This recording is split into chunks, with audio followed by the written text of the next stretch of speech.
coffee ta. Oh. Anyway, siguro I will we will converse through Ilonggo naman siguro. Anyway, may dua kita gospel like last Sunday and the other Sunday, which is Transfiguration. Pagingin nga Sunday naman na like may parable man ang farmer nakita niyang isa ka fig tree, isa ka trees nga way kuno nagbunga.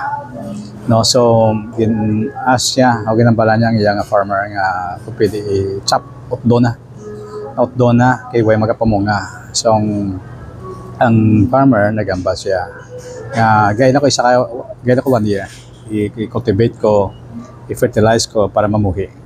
So duha ka gospel natin combine naton. So first and Transfiguration. So Transfiguration, ano diferensya sa Transfiguration kag Transformation?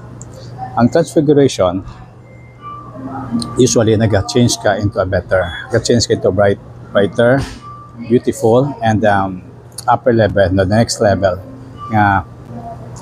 which is good. You change ka into good. While the Transformation nag-change ka duha ka klase, ay ka-change ka into worse or better, nag-change ka sa malayo, nag-change ka man sa maayo. So ang Transfiguration ni Lord nato makita no, makita nato nga there is really a eternal life no. Kay nag-meet siya si Moses o si Elijah na nagambal siya nga parte sa iyang passion, parte sa mga sacrifices niya. Do gin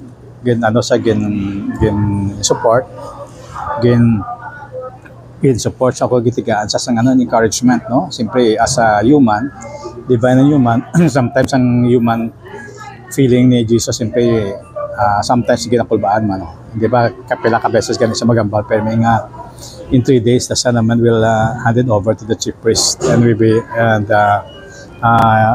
he will be crucified. So makibalaan niya na kung ano matabo sa iya. So pareho na balang terminally ill ka, balaan mo na balang terminally ill ka, balaan mo na in 6 months, in 1 year, ma-stop ng life mo, ma-end ang life mo. So balik ko sa Transfiguration. Ang Transfiguration makita natin, di ba, change si Jesus into a dazzling white, nga sobra ka puti, sobra ka brighter, nga halos na masilaw, no? Halos masilaw, halos hindi mo makitaan.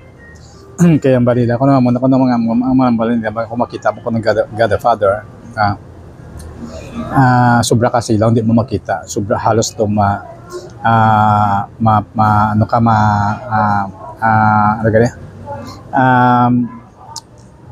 halos sobra ka silaw, sobra ka puti, sobra ka grabe ang mighty power, halos hindi halos mapatay ka, no?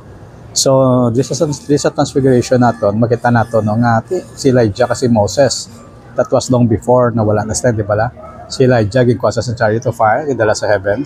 Si Moses naman, di ba, pagsakay sa I think Mount Sinai, sa isa ka mountain, when sa kapanaog, no? So when sa kupod sa promised land. So ngamba nila nga gin-assume siya to heaven.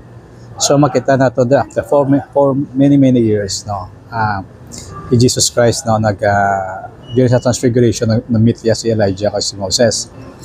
So makita nato dira nga there's really life after death. There's really life after this life.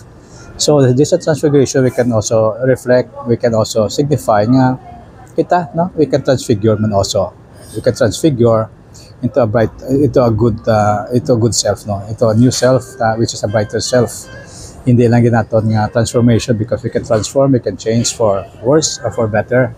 So it's better to have to transfigure, no, like Jesus, to become a brighter. Kag kita kadamo makita nga we need to change also sa aton nga life nga we need to amend what was really our faults, our weakness, our differences naton. So we can do it like through the help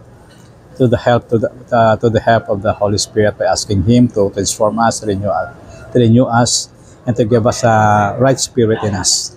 So dili naman sa second gospel nato like Sunday, parte to sa mangunguma, di ba la? Bali takso na kulong kahoy, ang trees na to nga way pamunga. So nagamba to manugpananom nga tigay ko 1 year. So kita kung ano naman ginobra natin nga mayo ginatigaan kita sa time no, nga siguro ma-reflect man naton nga it was Jesus, it was the people around us nga helping us to become better. We're given much time at tigagat sa tiyempo to renew ourselves so that we can be fruitful. We can be fruitful, fruitful like in a sense nga if you have all the fruits of the Holy Spirit, you can give life to others, like joy. You can give joy to others. You can give your faith. You can lead people with good faith. You can help people like your counseling, understanding, fighting, self-control. You can teach them when you have all the fruits of the Holy Spirit. When you are very fruitful because of your relationship with the Lord. So the Lord is very patient to us, our patience, and we ask also the Lord to become patient also in everything that we're doing. Hindi na ito sa permi. Nga kung ano ganun pray natin gusto tato automatic atag sa aton. It's really God's time. It's really God's timing. Nga kung ano yung pangayon natin, kung ginaas nato si Lord, then we offer it, we surrender to the Lord. It is the Lord. It is the Lord times. It is the Lord will to give us that request. No, hindi lang kung kapangay kita demand kita nga now or never. O kapangay kita gusto natin sige da. So ang thoughts and ways ni Lord hindi natin mabalaan. Kaya siya kabalo. No, like ask and you shall receive, seek and you shall find, knock and the door shall be open unto you. So makita mo dang ano ka ganang kaiba gusto magatag good things sa imong kabataan. How much wala ng Father nato nga tagi sa aton Holy Spirit. Natagi sa aton Holy Spirit. Nga Holy Spirit natagi sa atong lupa kita sang financial. Nga Holy Spirit because sa Holy Spirit to guide us, to lead us, to give us the proper way to where to go, to enlighten us what to do, and to teach us what we're going to do. So it's the Holy Spirit to lead us, to advocate us, to have a proper disposition, to have a proper plans, to have a